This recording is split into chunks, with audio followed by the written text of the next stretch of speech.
How to fix Spotify Premium can't be processed in the app. Today guys, I have the solution how to fix and solve this problem. Just watch this video until the end.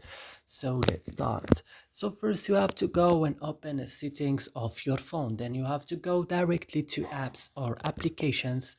Then you will find here all the application that you have on your phone. So what you should do, just search for Spotify only, and when you found it, just click on it and open it like this and go to storage option. Then you will go to the bottom of the screen in this button clear data and click OK, and go back and click on force stop, click OK, and the last thing is going to Play Store and updating your Spotify application. And that's it. I hope this video is useful for you. Don't forget to like, also subscribe in our channel. See you in another video.